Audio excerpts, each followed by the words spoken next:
Oh, yeah. So how do you guys celebrate Christmas down there? Starting with you, Cassie. Well, this year is going to be kind of a slow burn. It's just going to be husband and I and just some gifts because our son and his girlfriend are going back to her family, which is in Tennessee. And then my parents are going to about 8-9 hours away to Center, Texas, which strangely is not in center of Texas. It's on the border with Louisiana. So they're going there to see my sister and her kids. So it's just going to be us. And we're just probably going to cook and lay around and maybe do some work on the house. Yeah. Yeah, How about you, nothing Jason? crazy. I've got 2 little kids, so it's all centered around that. Yeah. And how old are they again? 3 and 6. Oh my God. Yeah. That's fantastic. And then we got to go. Last year we skipped our annual pilgrimage to Wichita, Kansas. So we drive actually drive downhill from Lubbock to another flat place called Wichita. It's about a 9-hour drive. I know Wichita really well. My mom was born and raised in Smith Center, Kansas, up by the Nebraska border. And my wife, Janet, was born and raised in Hutchinson. Oh, I know Hutchinson. Not that far from Wichita. No, not very far at all. Interesting. All right, so I spent a lot of quality time in that part of Kansas. Wichita, it's gotten better over the years for sure, and it's not terrible. But we stay with Allison, my wife's 97-year-old grandfather, and I'll tell you one funny story. And so they have it's an old house that he has, and there's a laundry chute in this old house. Wow! And guess which child decided to try to go down the laundry chute? My kid. Well, did he or she make it?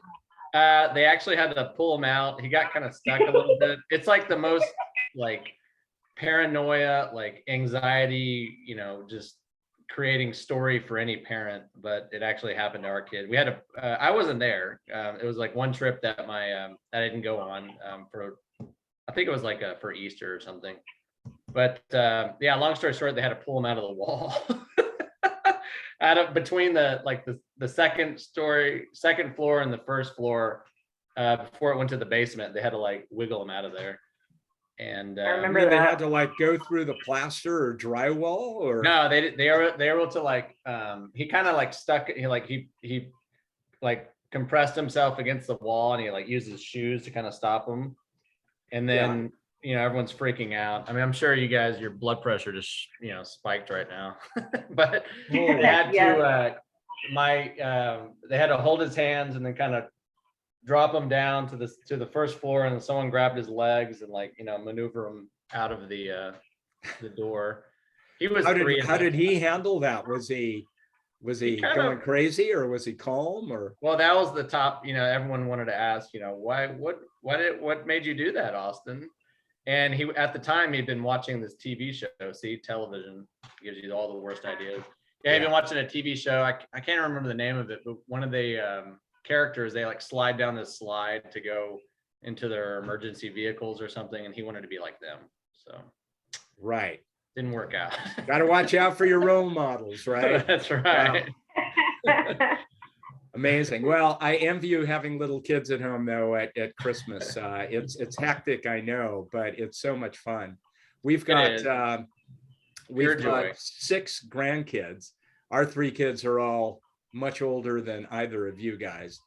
And I'm confident, for sure, way older than you, Cassie, and maybe older than Jason. I'm older than Jason, so.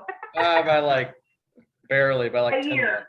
Yeah. But we've got 6 grandkids. 4 of them live in Edmonton, Alberta, which is a 12-hour, and this time of year, white knuckle drive over several mountain ranges, including the Rockies. So to get to Edmonton from here, Jason, we have to go through Lake Louise and Banff. And this time of year, the main highway, which is called the Trans-Canada Highway, is closed half the time because of avalanches.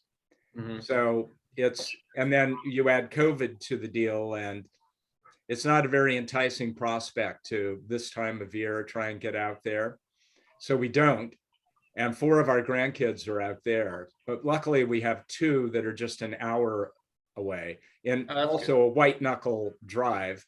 But you know, it's just an hour, so we can brave that.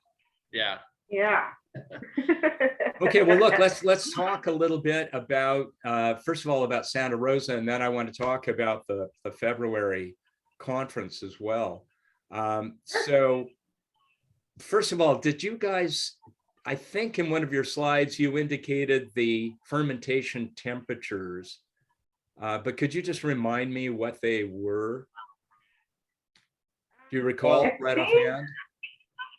I don't think we did the temperature curve. We did like the bricks and the length of the fermentation, but I believe our fermentation temperatures on the rosé, Jason, were. Yeah, I referenced it verbally, so you probably heard it. But yeah, we didn't put it on the graph, which, you know, we probably could. One thing we do on our rosé wine making is we will have the fermentation temperature. We start it at about, I'm gonna do Fahrenheit, 64 degrees. And then to maximize on the thiol production. So there's been studies done that temperatures between 62 and 65 kind of maximizes the conversion of these precursors into these volatile thiol compounds. These are like the grapefruit, passion fruit, some of those, you know, tropical aromatics.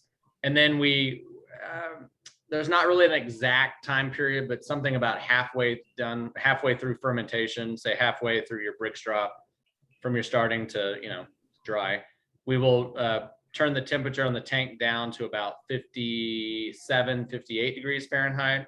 And what that's supposed to do is maximize on your estery production. And these are more of like your tree fruits, floral aromatics, some terpenes get produced. And so the idea is to get the best of both, you know, worlds when it comes to aromatics, thiols, and esters.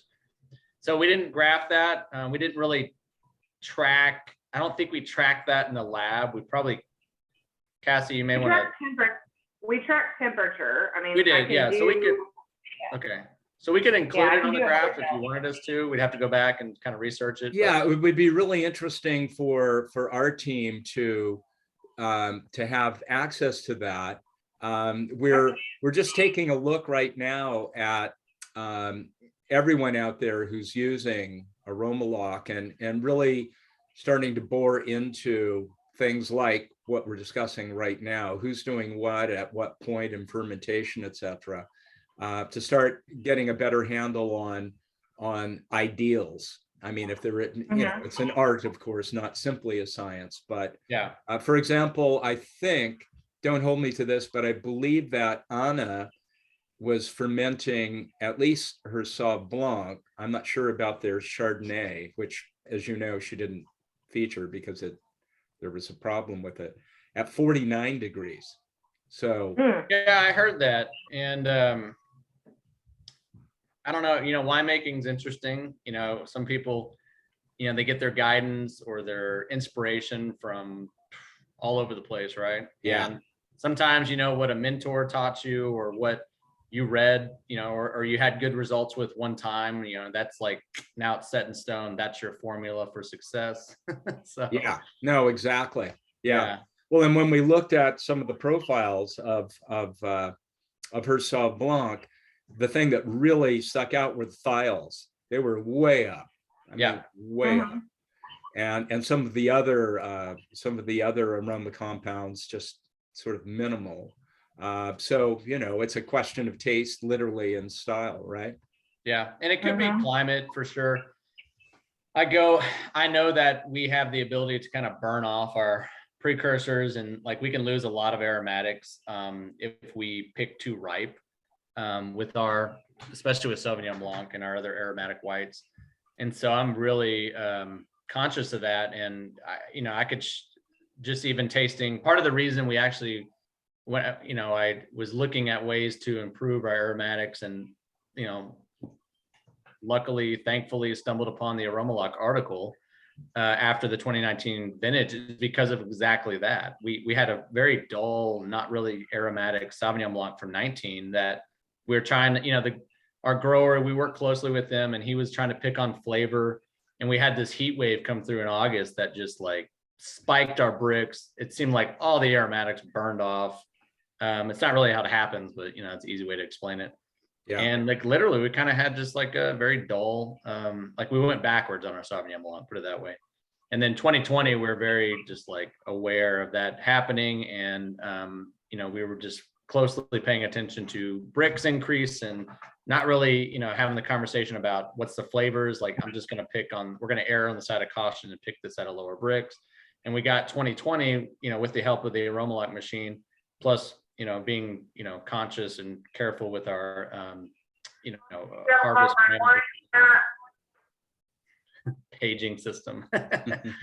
And anyways, long story short, we brought back the 2020 and the 2021 vintage back to our, what I call our standard for aromatics with Sauvignon Blanc. But my benchmark used to be for that wine was our 2017 vintage. And that's where, you know, of course, we didn't have the AromaLoc machine. We just had we picked it at the right time when we applied our, you know, our winemaking formula for Sauvignon Blanc production.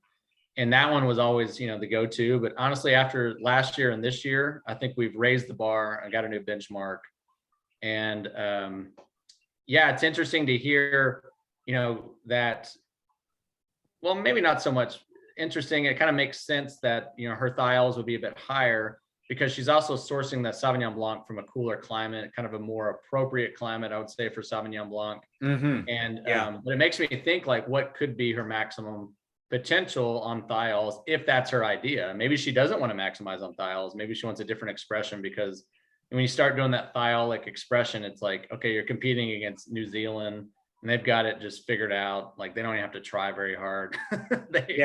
Right variety, right place. I don't know. I guess it's just, we didn't really expand on, I guess, the philosophy or what you're trying to, you know, what's your inspiration between for the style of Sauvignon Blanc you're making. So yeah, but it's I mean, you really do raise an interesting point, because it is a matter of individual winemakers' style at some point, right? The science is the science, but there's also what are you trying to achieve? And sometimes we notice that you look at the data and then you look at tasting ratings, and they don't always appear to completely jive, right? You look at analyze some data and would expect that now at the tasting, people are going to say X, Y, or Z, and instead they say A, B, or C, right? And you're like, well, wait a minute, what am I missing here? Well, the human factor, right? And also that's another thing that we're looking to be a little more prescriptive about, and that is tasting. We've developed our own tasting sheet that we're asking folks who now are using AromaLoc to use when they do tastings, in part to ensure that they're not just doing this, right? I detect, no. Put it in your mouth. Yeah, right. Let's get a little retronasal action going here, right? Yeah, and of course, at the end of the day, the simple question, and I'm an expert at asking simple questions. Those are the only ones I'm capable of asking, is why are you guys doing what you're doing? I know you love your work and there are all sorts of factors that come into play, but at the end of the day, Llano Estacado and every other winery on the planet is doing what they're doing in hopes that what they make is going to find favor with people like me, who are going to walk into the local supermarket and choose your wine over that wine from New Zealand, uncork it, have a drink, and say, wow, this is really good. And bonus, it's made in our backyard. That's cool if it happens to be a Texas store, right? Yeah. So consumers, 99% of them are not onophiles, right? They're taking a drink. And so that's the experience that we should be measuring, it seems to me, right? Yeah, I agree. Yeah. So I haven't seen the video of the panel yet. I keep reminding the guys at WIN, they were a little reluctant to share it. I mean, I understand that they sort of jealously guard things like their mailing list, and that's understandable.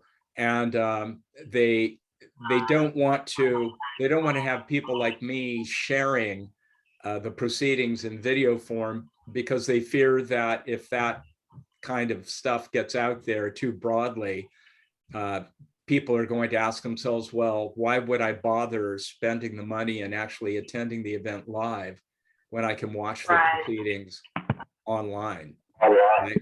Yeah, but they keep assuring me that they are going to send me the video. I just haven't seen it yet. So can you amplify a bit on how you guys feel it went, both your section of it and just overall?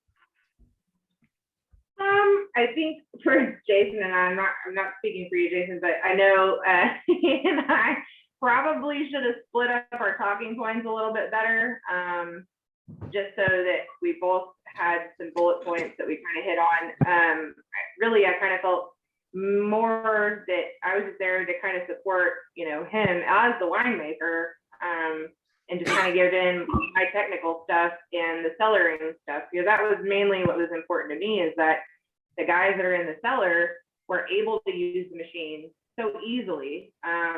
It stood up to the rigors, other than, the pump issue. But that, I think, came because the UPS and DHL people probably kicked it around a little bit, not knowing what was in the box.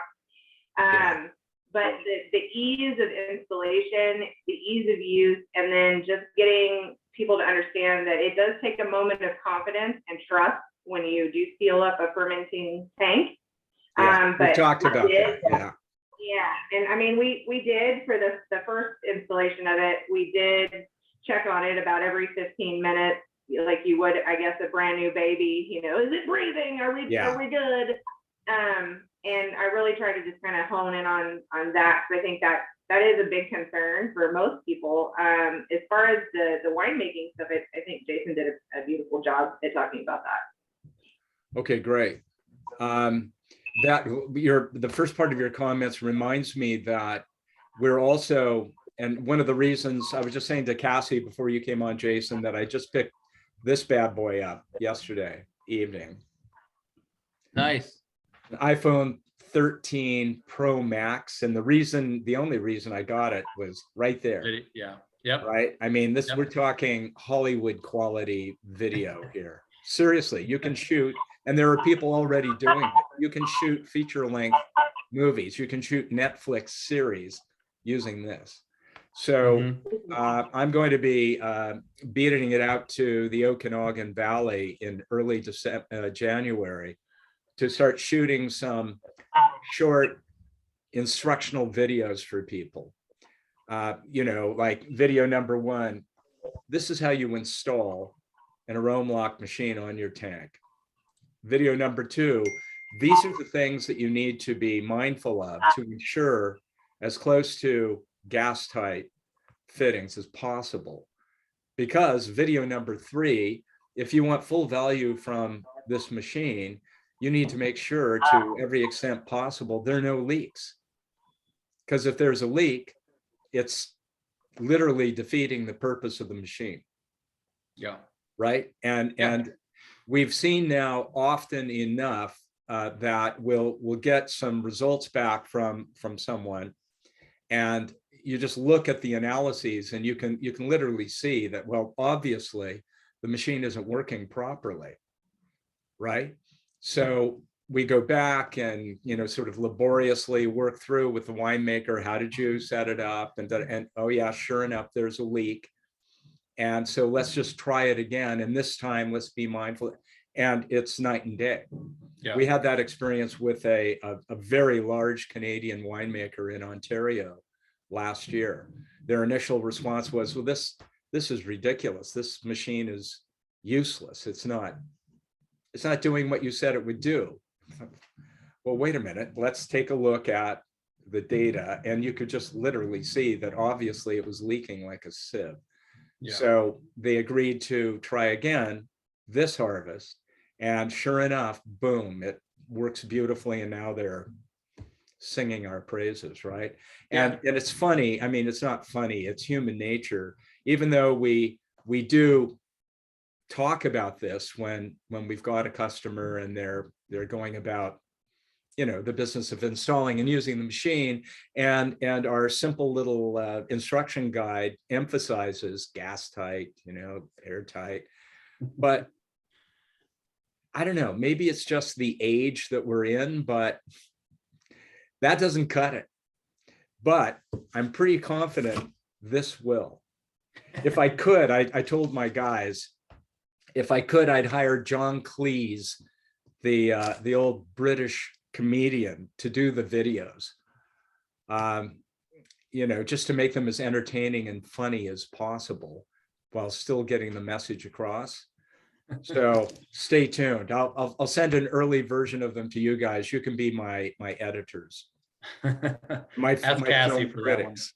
Yeah. Cassie will have the upgraded computer capabilities to do all that. Excellent. Oh, we talked about that too. Yeah, I mean, if Plus we could the make skill it a set. month. Yeah. So back to the panel. I mean, I think did I send you the debrief conversation I had with Amanda and Hannah? Yeah, I haven't watched it yet, but okay. Well, when you do, you'll hear several things. One of them was that yours was the most attended session in the whole deal. Yeah, and I will speak on that because we actually went. I agree. First off, yeah, we did see. I noticed, that we had a larger audience. I think a lot of people are very curious about this technology because it does. As a winemaker, when you hear this, because everyone knows that during fermentation, the cellars, they smell fantastic, but you know deep down that that's aromatics you're losing. And so this whole concept of, oh, I can capture those. Let's go hear about this. Let's go see if we can call BS on this machine. You know? Yeah. What kind of snake oil is this? Yeah. Yeah, and like it's unbelievable. I really just was trying to drive the point in that it's just simple and it works. And I mean, you can taste it in the results. And I really wanted to quickly just get to the tasting aspect. We kind of went on a sequence. I think we're a little nervous too, but yeah. So we, Cassie and I we came back. We stayed at we went and talked to some vendors and some friends we knew, and then we came back for another panel session. And yeah, there was not as many people as ours was. There was probably half the amount of that. And it's funny because that panel had some of like the smartest industry people who have written books, who have changed the course of this industry in many ways, or improved it. And then like no one went to their sessions. Maybe they're jerks in real life, I don't know. But it seemed like people were either very caffeinated and interested early, the first session in the morning, or really this whole concept piqued their interest, which I think it's the latter. Because well, when you watch the video, you'll hear, I think it was Amanda saying that they were a bit taken aback or surprised, because typically apparently in expos past, that first slot, day one, session one, is not the best attended, because people are still straggling in. Some people are kind of stumbling around wondering where they're supposed to go, and usually it's the sessions later in the afternoon that are best attended. So that's good, that's great.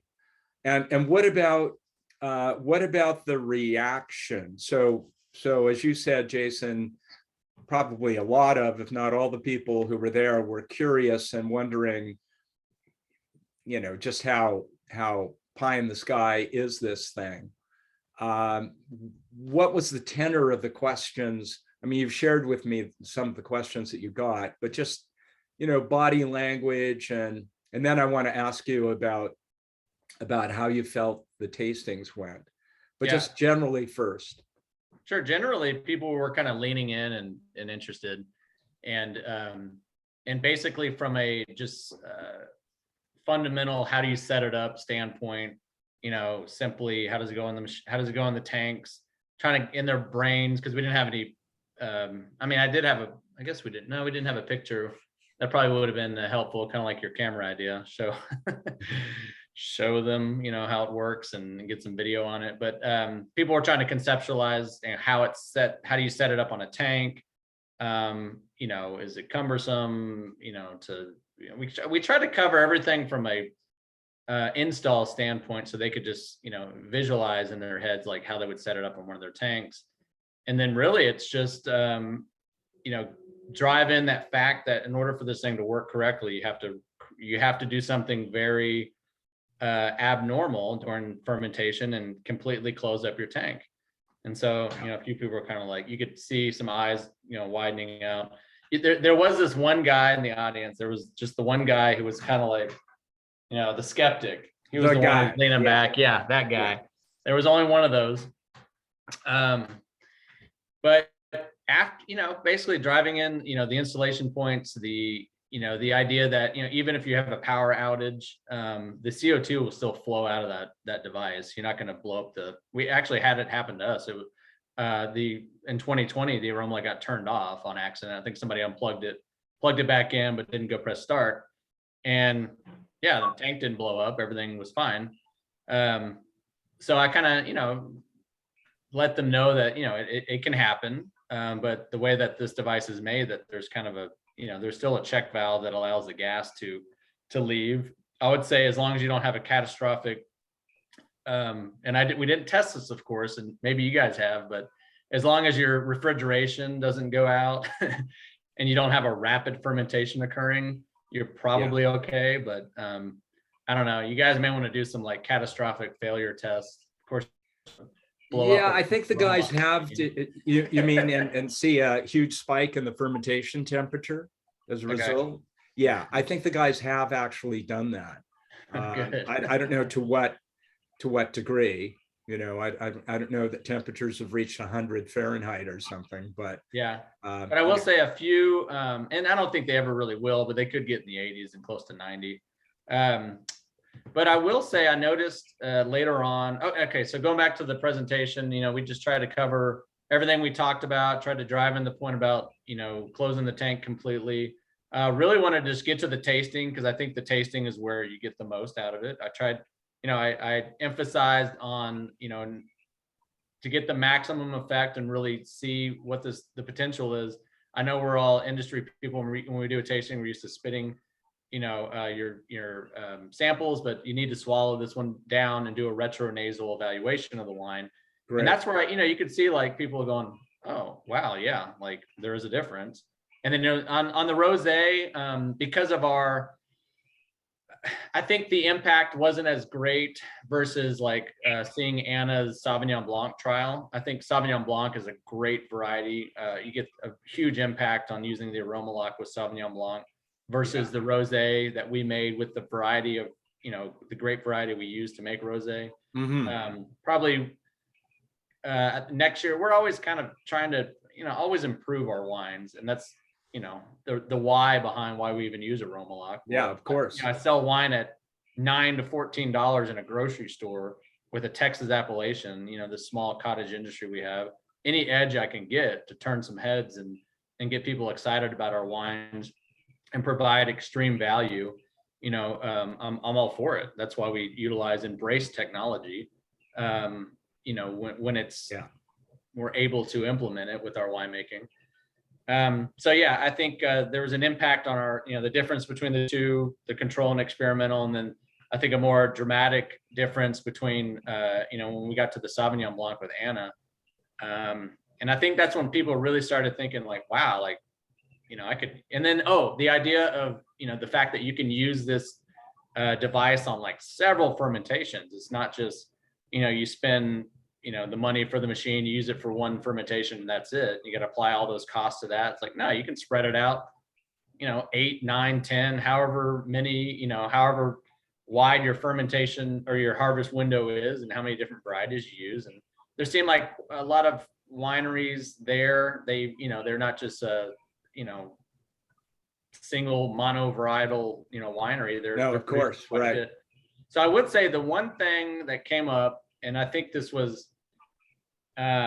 is where like the sizing up of the machine, is probably the next thing that needs to happen. Is there's a lot of big wineries there, and there's wineries that they're like, well, my smallest fermentation size is not even the maximum, the 10,000 liter unit, not even close. So it's like, okay, we're out of it. So that's where I think there was a few wineries being like, well, it's this great idea, and I would probably utilize this technology, but heck, I can't even put it. I don't even have a tank small enough to use it on. So yeah. Yeah, early days we had exactly that experience with the California winery. It just says massive quantities, right? Yeah. Yep. And that was exactly their response. This is really cool. Come back to us when you've got a machine that will handle 100,000 liter tank, right? Yeah. And there's a few of those. And, you got to think these guys are in a hot climate just like we are. And they're trying to, they're selling, they're our competition, which is funny in the grocery store. Little old Texas winery trying to compete against Gallo and these huge guys. And, we get a little bit of an edge on them because my batch sizes are small enough to fit. Yeah, well, exactly. Yeah. So, but they want to rule the universe. So they want to, the second. Yeah. Well, and we've been pretty clear-eyed about at this stage of the company's evolution, our customer sweet spot are small boutique to medium-sized wineries, right? And numerically, there are way more of them than there are the big guys. But then, of course, when you look at sales volumes, the big guys dominate, right? But at this point, I mean, Llano Estacado is a perfect example. You just described it far better than I could, that you're out there toe to toe with producers in places like California, New Zealand, whatever. And anything that you can bring to the battle that gives you a leg up and is cost effective and allows you to claw out more market share and maybe even demand a little bit more per bottle once consumers understand that, well, wait a minute, this is considerably better than that Sauv Blanc from Marlborough or whatever. Right? I don't know, but we'll see. Well, but I'm just saying, our own. Hypothetically.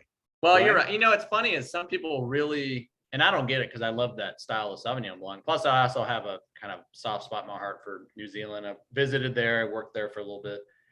And it's it's just a beautiful place. Probably just like, your backyard. Canada. It is. It's very much like British Columbia. Yeah. Except we don't talk funny. People, yeah, I know, right? Some people don't, they really don't like that just high levels of those styles. They don't know how to explain it, but I don't know what percentage of people, Sauvignon Blanc drinkers, but sometimes it's just too much for them. And they like a more kind of austere or they like the acidity. I think they like the crispness and maybe a little bit of a fruitiness on the palate, but they don't like that just overblown aromatic thiol expression. And right. So we're kind of somewhere in between there, where we balance some of the green and some of the tropical, and but we are different from, say, a California Sauvignon Blanc, and I'm glad I'm glad we're in this like in between territory where we can have just a distinct expression of that variety from our climate. It's just unbelievable that when we can even get some aromatics in general. It is. It's really amazing. It's impressive. It is. And it's like does not belong here, but it's still a very popular variety, and so growers are going to grow it because a winery's buying it and they're selling it. So okay, well, if I can sell it, but it's not really the future of Texas wine. Yeah, for sure. It's not going to be we're not building the industry off of that. Just like Chardonnay, even though we still make Chardonnay. Yeah, right. Yeah. Okay, so what else did I want to ask you? Oh, did you ever get sorted out with I forget their name now, the analytical guys who were going to do tastings or something on your stuff? I'll let Cassie handle that one. Yeah, okay. So turns out that when, I guess, reading their website, we did not send the right size sample, so they were not able to do the tasting. Right. not sure at this point, because we've already blended that together, that it's a possibility.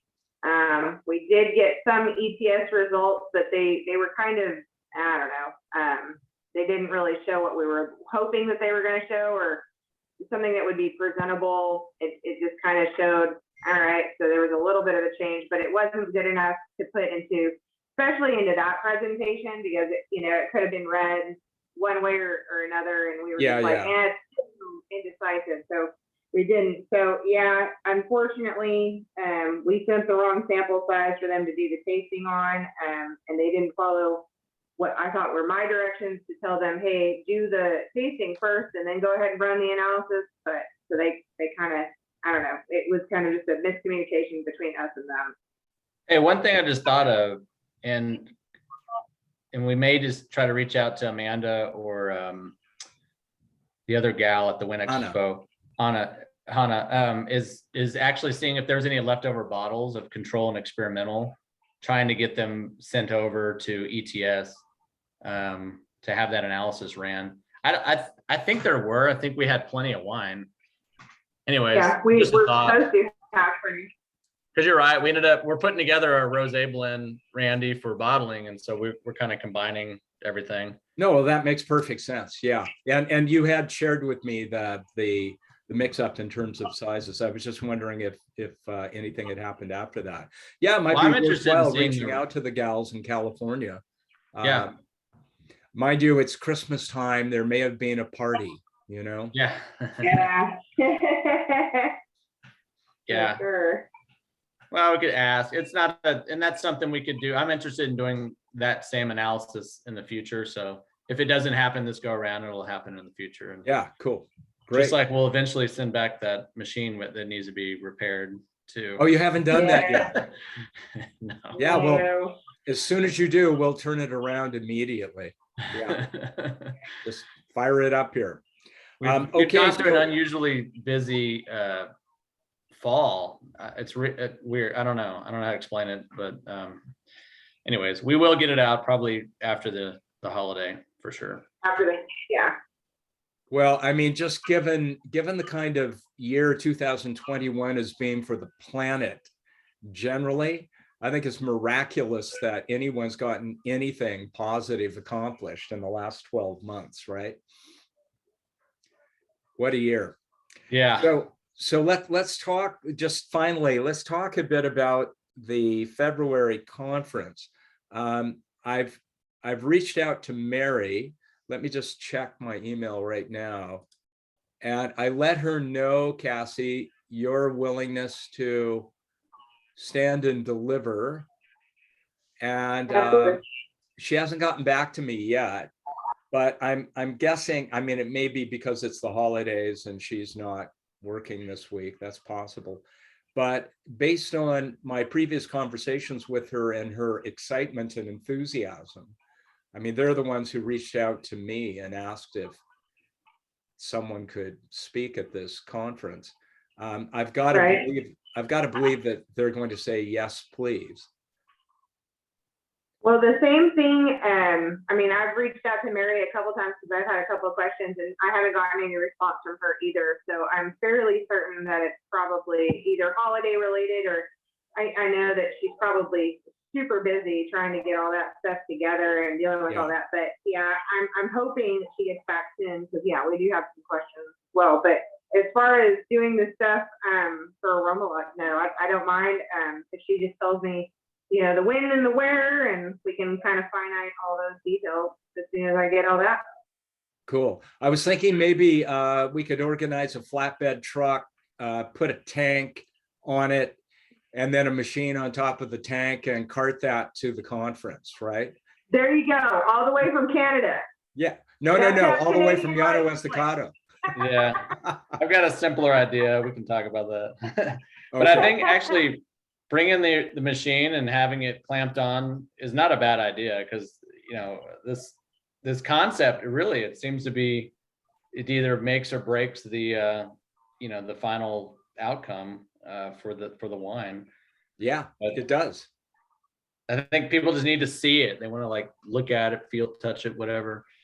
Yeah.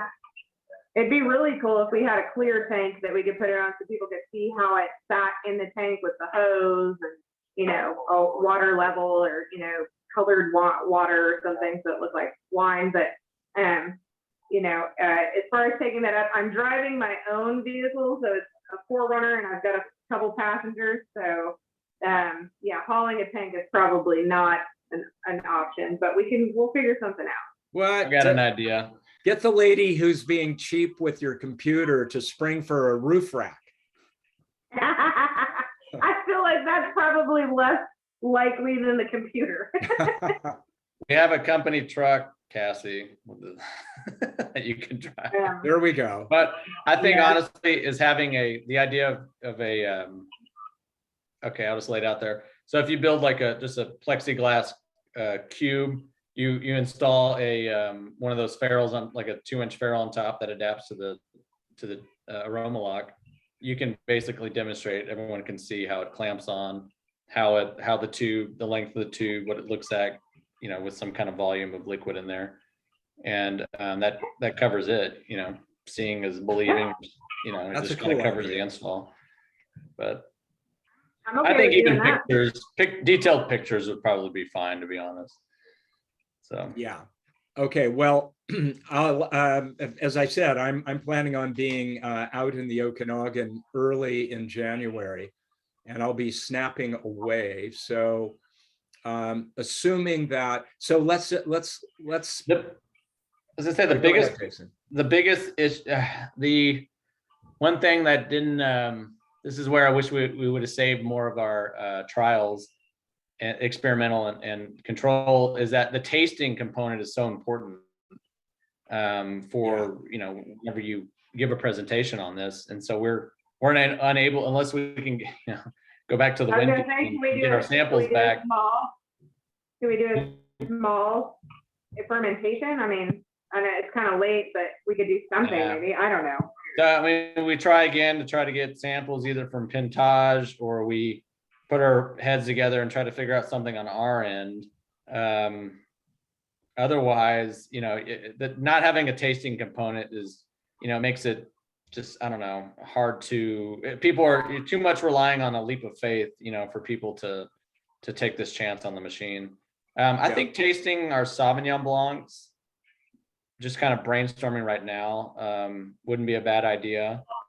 One, because most people in Texas, even winemakers in Texas, they're like, I'm not going to mess around with Sauvignon Blanc. Why even compete against, you know, New Zealand, Loire, cool climate areas in California? We can't do that here. We don't even get close to their aromatic potential.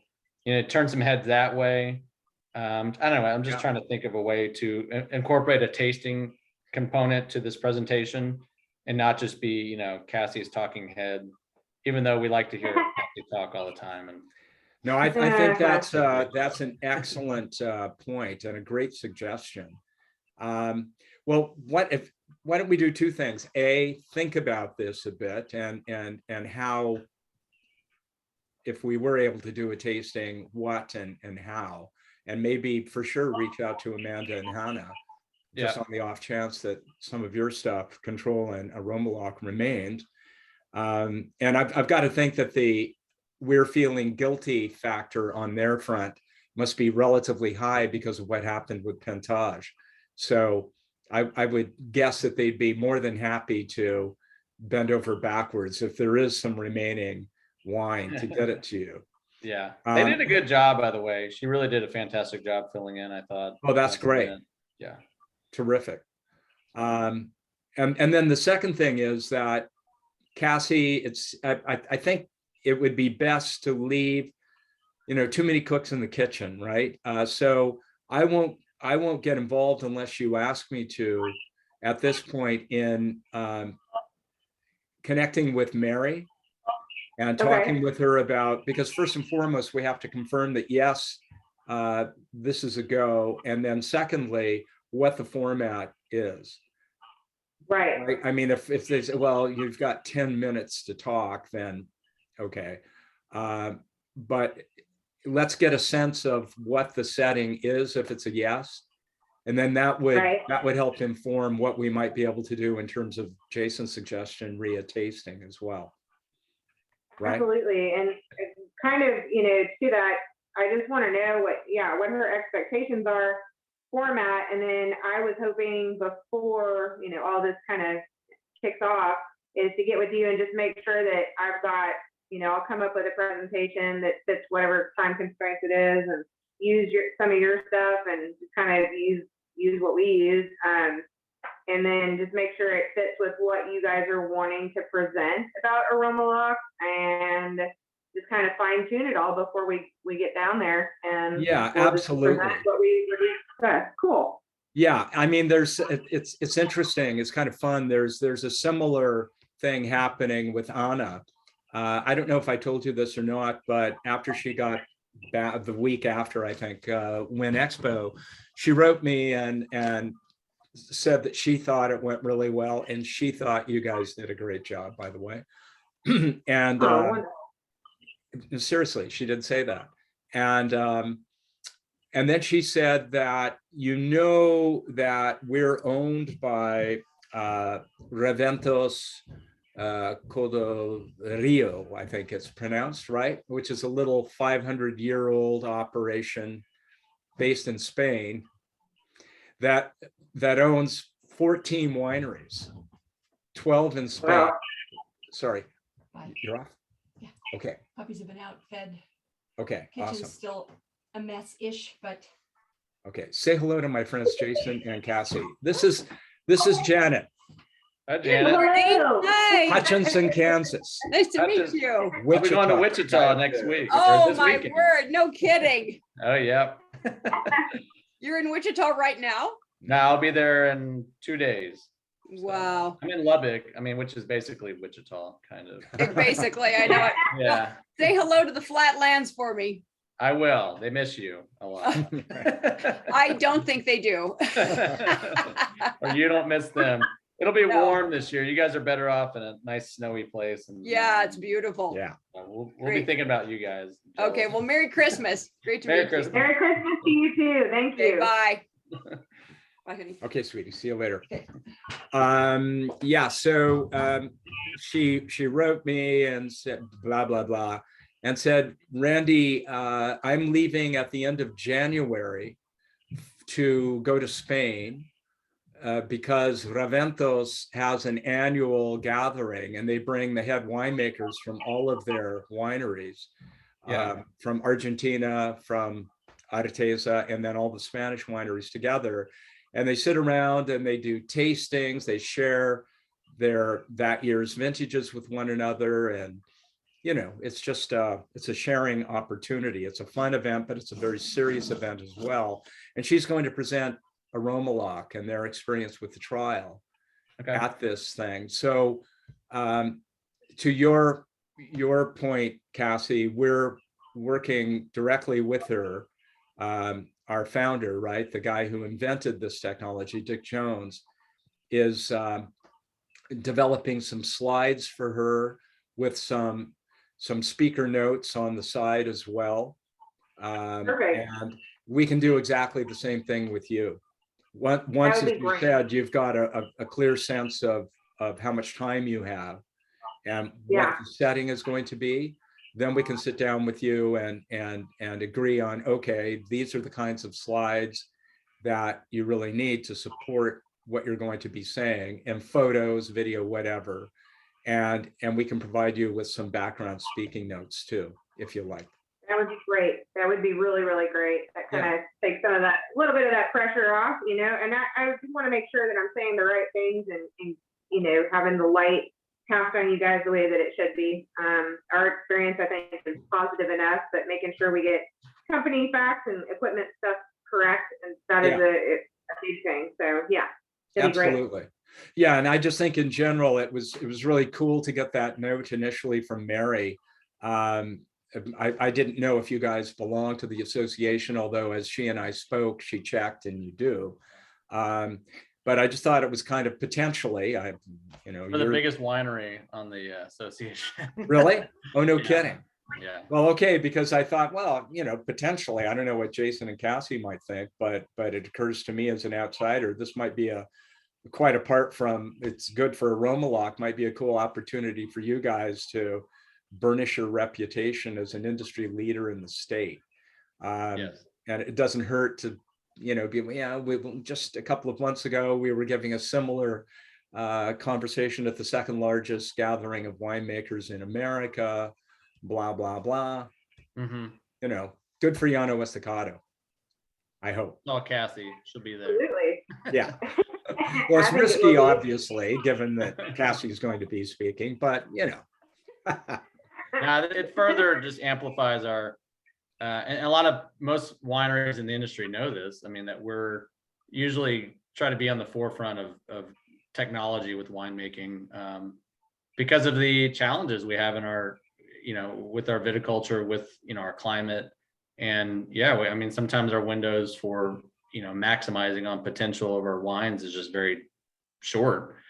And so, yeah, and also just the way that we're kind of becoming the, like the standalone model for selling, wine through 3-tier distribution in the state. A lot of the other wineries have tried it. They couldn't get it to work, whether it's wine quality or they just didn't have the expertise in the, in their sales department.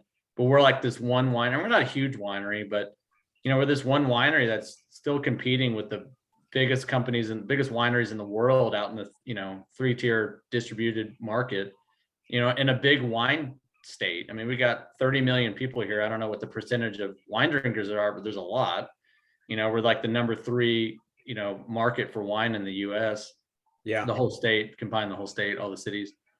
And so yeah, we just somehow, we're the ones who we're different from everybody else in that regard. A lot of wineries in Texas, they've basically gone to selling direct to consumer. That's the model they're embracing more and more.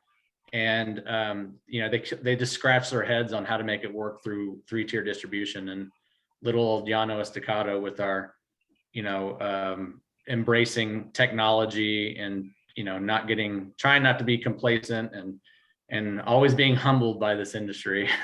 yeah. That's important. Improve our wines. Yeah. So yeah, it's we're not trying to brag or anything, but we work really hard to stay competitive and stay profitable and stay in business. Exactly. And I don't know where I'm going with this, but yeah, they do look at us as as industry leaders when it comes to embracing technology, because that's what we have to do, honestly, to keep working our business model with our wines.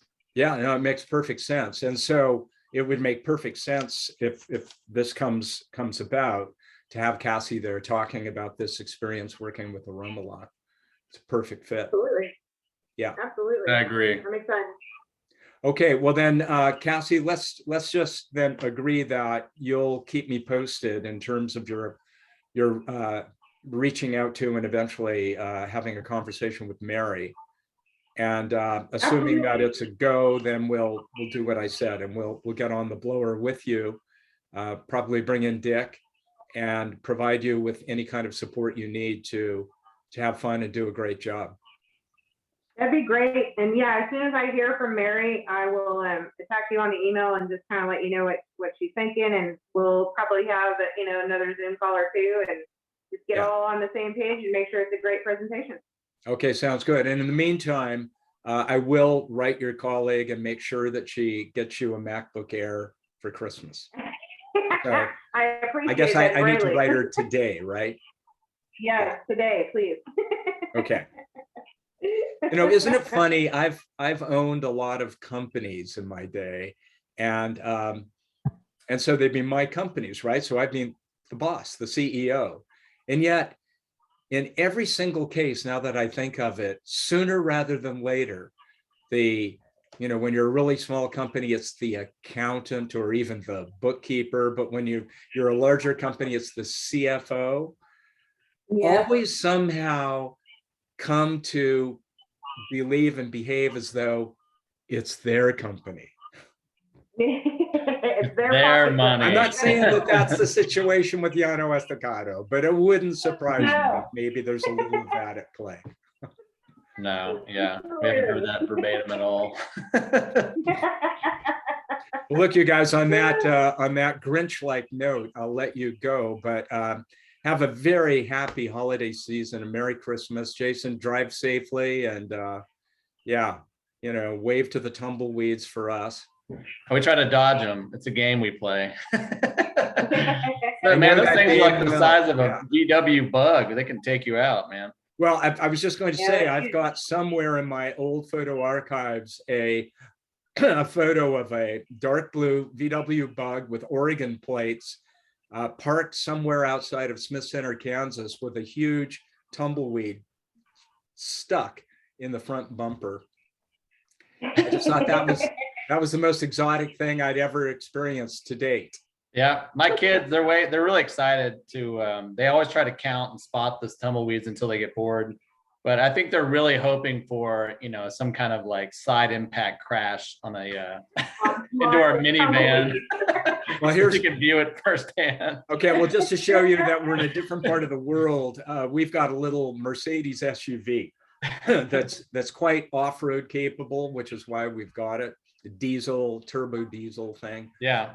And the other day, Janet was driving along a snowy road, and all of a sudden, an enraged white-tailed deer exploded out of the forest. So you've got mountainside and forest on one side, and a 100-foot sheer cliff drop off to a 600-foot deep lake on the other.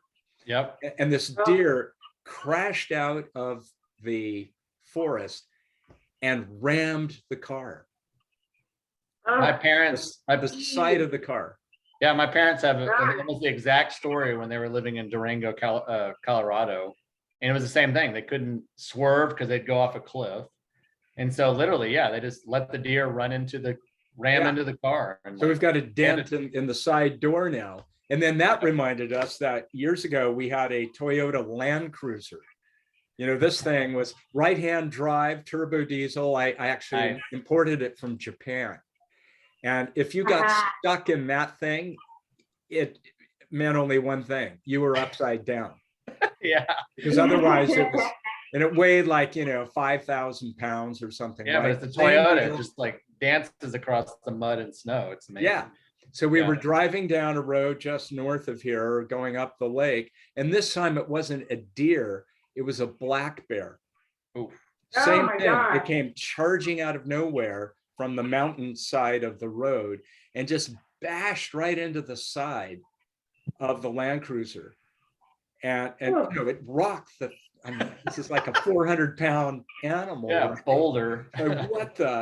So I drove for a couple of seconds and then stopped and looked in my rearview mirror, and it was kind of doing this in the middle of the road, and then scampered over the edge and down to the lake.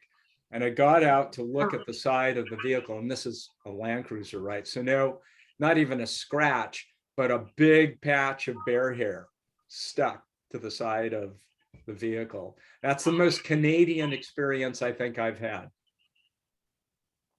Oh my gosh, yeah, that's terrifying. But at least you've been in vehicles that can handle it and not, Yeah, that's right, exactly.